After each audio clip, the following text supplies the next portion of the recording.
Hey everyone, sorry I'm feeling a little under the weather today, but I don't want that to stop me from sharing some info with you about a brand new first-time homebuyer program from the state of Minnesota called the First Generation Homebuyer Loan Program. As the name implies, it's a down payment and closing cost program for first-generation homebuyers. You might qualify if you and your parent or legal guardian or guardians have never owned a home in any country or owned a home but lost it due to foreclosure. This first generation homebuyer loan is a deferred interest-free loan, and the program offers loans up to $35,000.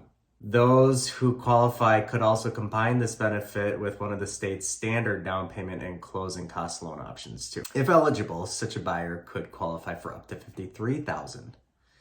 The state of Minnesota plans to roll out this new program sometime during spring of 2024. If you or someone you know might qualify for this great program, reach out to me if you want to chat further, share this video, or both. Don't forget to like and subscribe for more real estate info.